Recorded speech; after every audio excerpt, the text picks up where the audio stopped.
जय गुरुदेव. उत्तम आसनी बैसून करावे मनते उन्मन्न, चित्त चैतन्या व्यापून ज्ञानमुद्रा साधावी. संत शिरोमणी शिवयोगी मन्मथ माऊली आपल्या परम रहस्य या प्रासादिक ग्रंथातून ध्यान कसे करावे, ध्यानाचा अभ्यास कशा पद्धतीनं करावा याचं सुंदर विवरण या प्रस्तुत ओवीतून करत आहेत. माऊली प्रथम म्हणतात, उत्तम आसनी बैसून. याचा अर्थ होतो स्थिर आसनावर बसून. आपण आसन म्हणजे पूजेला बसायचं आसन, कापड्याचं, चटईचं, वाघाच्या कातड्याचं, हरणाच्या कातड्याचं असं आसन नाही, तर ते स्थिर आणि अचल देहभाव. योगशास्त्रामध्ये आसनाचं महत्व अनन्यसाधारण आहे. आपण सुखासनामध्ये बसलं पाहिजे. त्या आसनामध्ये आपल्याला समाधानपूर्वक बसता आलं पाहिजे. शरीर जितके स्थिर, ताठ आणि लवचिक असेल तितकं मन एकाग्र करणं सोपं जातं. परंतु आध्यात्मिक भाषेमध्ये सांगायचं झालं तर उत्तम आसन म्हणजे स्थिर बुद्धी आणि अचल मन. बुद्धीचे तर्क वितर्क थांबले पाहिजेत आणि मनाची चंचलता थांबली पाहिजे. ते आसन म्हणजे उत्तम आसन आहे. ज्या साधकाचं मन आणि शरीर जगातील सुखदुःखाच्या, मान अपमानाच्या, लाभ हानीच्या, लोभ मोहाच्या लाटांनी डळमळीत होत नाही, जो विषम परिस्थितीमध्येही समतोल राखून स्वतःच्या आत्मस्वरूपामध्ये अचल राहतो, तोच साधक खऱ्या अर्थानं उत्तम आसनावर बसला आहे.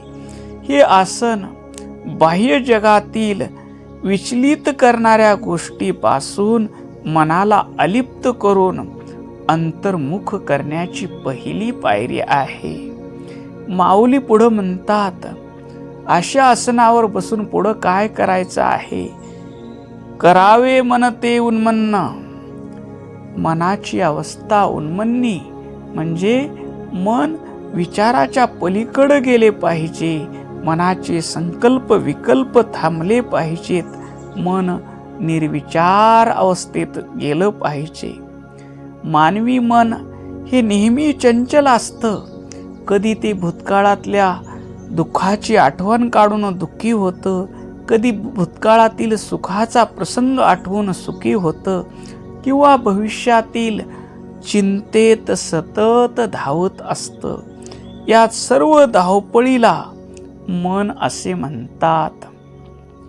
संकल्प विकल्प करणाऱ्या वृत्तीला मन असे म्हणतात. या उलट उन्मन्न अवस्था म्हणजे मनाची अशी स्थिती की जेथे विचारच उरत नाहीत. सर्व विचार, संकल्प विकल्प थांबलेले असतात आणि मन शांत झालेलं असतं. उन्मन्न मनाच्या पलीकडील अवस्था. जेव्हा साधक आसनावर बसतो, बुद्धी, मन, शरीर सर्व एका सरळ रेषेत येतात. म्हणजे इच्छा, वासना, भोग, लालसा, हव्यास हे सर्व द्वंद्व जिथं थांबतात तेव्हा मन विचार शून्य होतं. मन आणि बुद्धीच्या पलीकडं असलेल्या आत्मतत्वाशी ज्यावेळेस मन समरस होतं मनाचे संकल्प विकल्प थांबतात, तिथं वृत्ती निरअहंकार होते आणि तिथं मनाचं मनपणच उरत नाही. ते आपल्या आनंद स्वरूपात, सुख स्वरूपात, मूळ शुद्ध चैतन्य स्वरूपात विलीन होतं. हीच अवस्था म्हणजे निर्विकल्प समाधी किंवा पराभक्तीची अवस्था आहे. पुढं माऊली म्हणतात, चित्त चैतन्या व्यापून. आपले चित्त सर्व व्यापी चैतन्यानं ओतप्रोत भरून टाकावं. मानवी चित्त हा अंतःकरणाचा असा भाग आहे की ज्यामध्ये संस्कार, आठवणी, अहम साठवलेला असतो. अनंत आपण पाहिलेलं, ऐकलेलं, कुणी सत्कार केलेला, कुणी अपमान केलेला, कुणावर आपण उपकार केलेले, कुणी आपल्यावर अपकार केलेले, या सर्व गोष्टी चित्तामध्ये साठवलेल्या असतात. जसे जनावरं अन्न गवत पोटात साठवतात आणि पुन्हा रवंत करून ते तोंडात आणून चघळतात, तसं चित्तामध्ये अनेक संस्कार, बरे वाईट संस्कार साठवलेले असतात आणि रिकाम्या वेळी माणूस त्या चित्तातल्या एक एक गोष्टी काढतो. कधी सुखी होतो आणि कधी दुःखी होतो. असं हे चित्त संसारी विषयानं आणि देहबुद्धीनं भरलेलं असतं. माऊली सांगतात, या चित्ताला सद्गुरूनं दिलेलं नाम चिंतन, शिवाय नमः, शिवाय नमः, हे नाम चिंतन करून करून हे चित्त भगवंताच्या नामानं भरून जातं. ते शुद्ध चित्त स्वरूप होतं. या संसारातले विचार सोडून देऊन परमात्म विचार, आत्मस्वरूपाचे विचार, आणि मी चैतन्य स्वरूप आहे, विश्वामध्ये ओतप्रोत भरलेला परमात्मा मीच आहे, या व्यापक भावनेमध्ये ते चित्त विरघळून जातं, मिसळून जातं. ते चित्त चैतन्य स्वरूप होतं.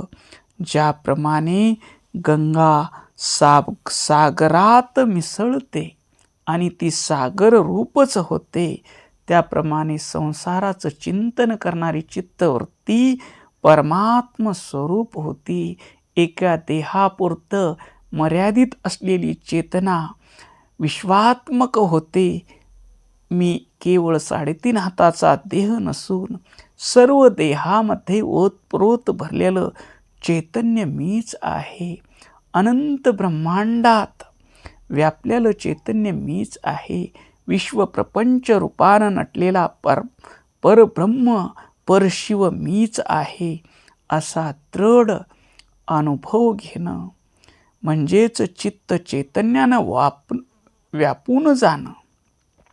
यामध्ये मी आणि माझेपणा नाहीसा होतो आणि सर्वत्र मीच आहे. अहम ब्रह्मास्मी चिदानंद रूपो शिवोहम शिवोहम, अशी अद्वैताची अनुभूती येते. अशा स्थितीत माऊली म्हणतात, ज्ञानमुद्रा साधावी. ज्ञानमुद्रा याचा साधारण अर्थ घेतला तर उत्तम आसनात बसून आपले दोन्ही हात गुडघ्यावर ठेवायचे आहेत, तळहात आकाशाकडे करायचे आहेत आणि पहिलं बोट तर्जनी हे जीवाचं प्रतीक आहे आणि अंगठा हे परमात्म्याचं प्रतीक आहे.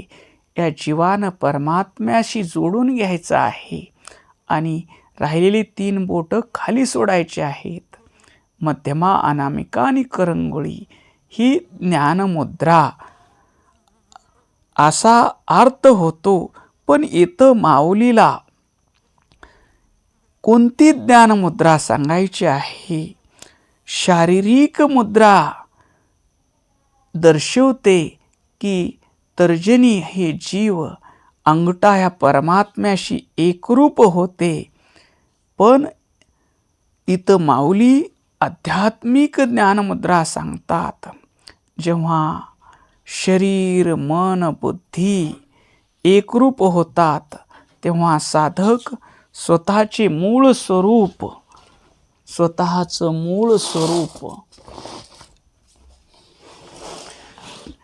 म्हणजे चैतन्य स्वरूप, त्या चैतन्य स्वरूपाशी तद्रूप होतो, तादात्म्य पावतो. म्हणजे ज्ञान स्वरूप आपणच होतो. अंगठा हा परमात्म्याचे प्रतीक मानला जातो आणि तर्जनी ही जीवात्म्याचं प्रतीक मानली जाते. जेव्हा जीव आणि शिवाची जवळीक साधली जाते त्यावेळेस अहंकार नष्ट होतो आणि परमात्म्याशी त्याचे ऐक्य होतो. तीच खरी ज्ञानमुद्रा आहे. या ज्ञानमुद्रेत बसलेला साधक हा ज्ञानाचा पुतळा होतो.